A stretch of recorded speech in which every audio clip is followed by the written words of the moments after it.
Hello guys, मैं रमनदेव और आज आपके सामने मैं लेक्चर लेकर आया हूँ। क्लास 12 फ्लेमिंगो बुक का सेकंड चैप्टर है लॉस्ट स्प्रिंग, उसके शॉर्ट आंसर्स क्वेश्चंस को चलिए डिस्कस करते हैं। पहला क्वेश्चन है, why did Anees Jung ask Saheb about the school, what was its impact on Saheb. Why did Anees Jung ask Sahib, Anees जंग ने साहिब से पूछा स्कूल के बारे में, क्यों पूछा। What was its impact on Sahib, और साहिब के ऊपर इसका क्या प्रभाव पड़ा। अनीस जंग आज साहिब, अनीस जंग आंसर देखते हैं। अनीस जंग आज साहिब, अनीस जंग ने साहिब से पूछा अबाउट द स्कूल, स्कूल के बारे में, बिकॉज क्योंकि साहिब टोल्ड हर, साहिब ने उसे बताया that he had nothing else to do, कि उसके पास करने के लिए कुछ है नहीं अदर देन रैग पिकिंग, किसके अलावा, रैग पिकिंग करने के अलावा।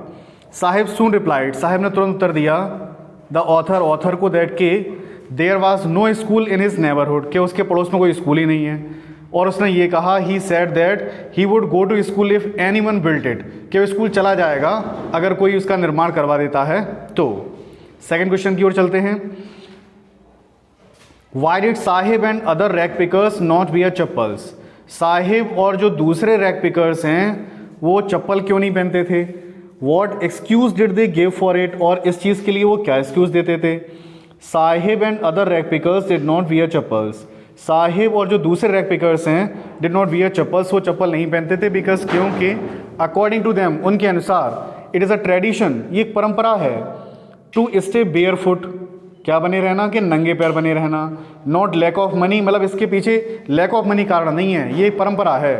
The author wonders if this is only an excuse to explain away a perpetual state of poverty, तो लेखक कहता है क्या, कि ये तो सिर्फ एक्सक्यूज़ है, मतलब ये बहाना बना रहे हैं और ये एक्सप्लेन कर रहे हैं वो क्या कारण है, कि परपेचुअल स्टेट ऑफ पॉवर्टी, क्योंकि उनकी जो पॉवर्टी है वो कैसी है, परपेचुअल, मतलब चिरस्थायी है, लंबे समय से बनी हुई आई है। Question number third, how many rag pickers use to live in Seemapuri Delhi, Seemapuri Delhi में कितने रैग पिकर्स रहा करते थे। How did they settle there, और वे वहाँ कैसे सेटल हुए थे। There were 10,000 rag pickers in Seemapuri, Seemapuri में 10,000 रैग पिकर्स थे। The rag pickers were belong to Dhaka in Bangladesh, और जो रैग पिकर्स थे वो ढाका से बिलोंग करते थे बांग्लादेश में। Their homes and fields were ruined by the storms, और उनके जो घर और फील्ड, जो खेत थे, वह रुइंड, उन्हें क्या कर दिया गया था, मतलब तबाह कर दिया गया, तबाह हो गए थे वो, किसमें, द स्टॉर्म, तूफान से। एंड दे अराइव्ड हियर, और वो यहाँ आ गए थे, कहाँ आ गए थे, सीमापुरी दिल्ली में। दे सेटल्ड हियर, वो वहाँ सेटल्ड हुए थे प्रीवियस 30 ईयर्स, 30 साल पहले। विदाउट आइडेंटिटी, उनकी कोई पहचान नहीं थी, आइडेंटिटी नहीं थी। एंड परमिट, और ना ही उनके पास परमिट था, बट राशन कार्ड्स, लेकिन उनके पास राशन कार्ड था। नेक्स्ट क्वेश्चन की ओर चलते हैं। Question number 4, what was the meaning of garbage, what was the meaning of garbage, कि गार्बेज फॉर चिल्ड्रन, कि जो क्या अर्थ था बच्चों के लिए, जो गार्बेज था, कूड़ा करकट था, उसका क्या मतलब है।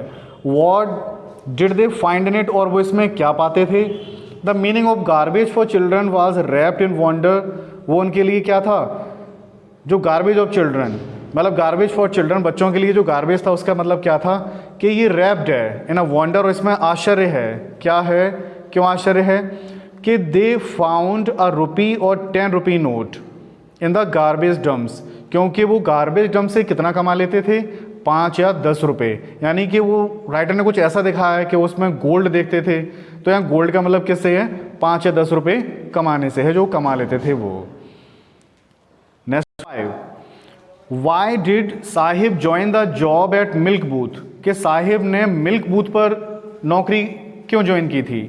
What was he paid for a service, और उसे नौकरी के लिए कितना पे होता था। Saheb join the job, Saheb ने जॉब ज्वाइन की at milk booth, milk booth पर, बिकॉज क्योंकि ही नीडेड मोर मनी, उसे और अधिक पैसे की ज़रूरत थी।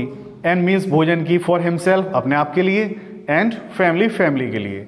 He was paid 800 rupees for a service, और उसे अपनी सर्विस के लिए कितना रुपये मिलता था, 800 रुपये। क्वेश्चन नंबर 6, क्वेश्चन नंबर 6 की ओर चलते हैं, कि हु वाज मुकेश, मुकेश कौन था।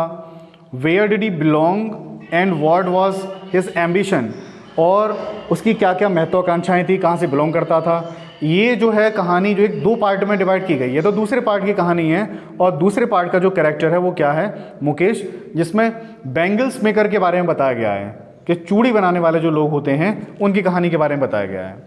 तो Mukesh was the son of a poor family. Mukesh क्या था, एक गरीब परिवार का लड़का था। Whose father was poor bangle maker, जिसके पिता एक गरीब बैंगल मेकर थे इन फिरोजाबाद में। His ambition was to become a motor mechanic, और उसकी एम्बिशन क्या थी कि वो क्या बने, एक मोटर मैकेनिक बने। वो जो है बैंगल मेकिंग का काम करना नहीं चाहता था। Question number 7, why did Mukesh volunteer to take the narrator home, कि जो मुकेश है वो क्यों इच्छुक होता है ले जाने का नरेटर को अपने घर ले जाने के लिए। Who were there in the home, और उसके घर में कौन कौन थे। Mukesh volunteer to take the narrator home, Mukesh ने स्वेच्छा से मतलब अपनी इच्छा जताई टू टेक द नरेटर को कि वो उसके घर चलें, बिकॉज क्योंकि ही फेल्ट वेरी हैप्पी, उसे बहुत खुशी महसूस होगी, and proud for his home was rebuilding, और उसने प्राउड भी फील किया था। क्यों, उसका जो घर है वो कैसा हो रहा था, रीबिल्डिंग, वो दोबारा से बन रहा था अच्छा होके। His father, his grandmother, his grandmother, his Elder brother and sister in law were in the home, ये लोग थे। हिज फादर यानी उसके पिता थे, हिज ग्रैंडमदर, एल्डर ब्रदर, ठीक है, बड़े भाई, एंड सिस्टर इन लॉ का मतलब जो बड़े भाई हैं उनकी वाइफ की बात चल रही है, जिनको घर में क्या बोला जाता है, बहू बोला जाता है। Question number 8, it is his कर्म, यह उसका कर्म है, हिज डेस्टिनी, ये भाग्य है। Who said this and why, ये लाइन किसने कही है और क्यों कही है।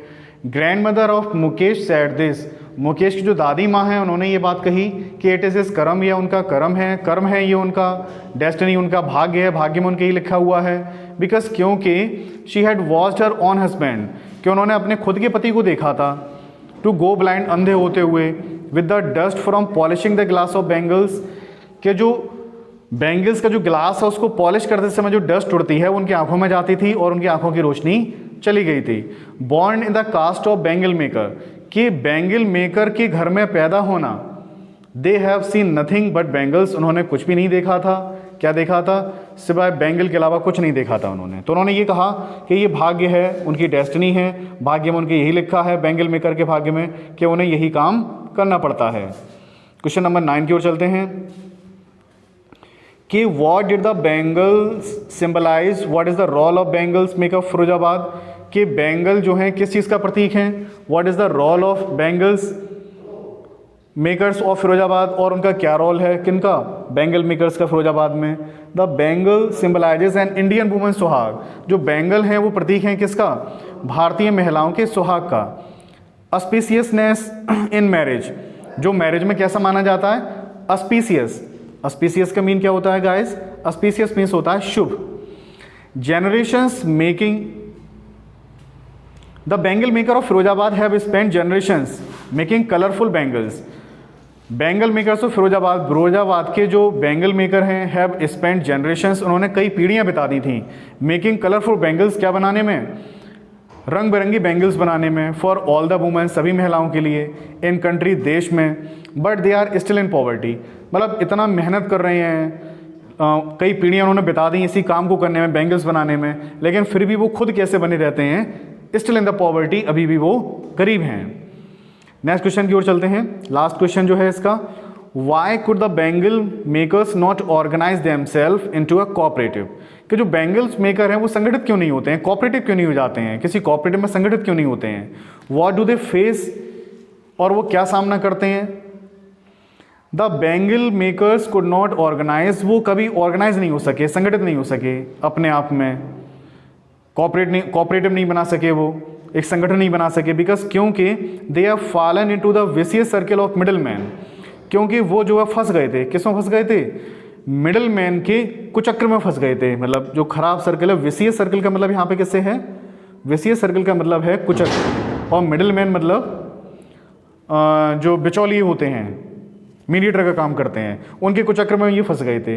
इफ़ दे डू सो, यदि वे ऐसा करते हैं, संगठित होते हैं या मिडिल मैन से अपना नाता तोड़ लेते हैं, then they will be hold up by the police, तो उन्हें होल्ड अप किया जाएगा पुलिस के द्वारा, बीटन, पीटा जाएगा, एंड ड्रैग्ड इनटू जेल, और घसीट कर जेल में डाल दिया जाएगा फॉर डूइंग समथिंग इलीगल, क्या करने के लिए, कोई गैर कानूनी कार्य के लिए। तो वो डर गए थे, तो इसलिए वो ऐसा काम नहीं कर सकते थे। आई होप आपने इसको अच्छे से समझा होगा। इन क्वेश्चन आंसर्स को याद करिए, बहुत इंपॉर्टेंट क्वेश्चन आंसर्स हैं, और इसी तरीके से हम आगे के लेक्चर्स को कंटिन्यू रखेंगे अगले चैप्टर्स के बारे में। Thank you very much guys. अगर आपको हमारे लेक्चर्स पसंद आ रहे हैं और आप समझ रहे हैं, आप नोट्स बना रहे हैं, तो आप चैनल को क्या करें, सब्सक्राइब करें और हमारी वीडियो को लाइक करें। Thank you very much guys.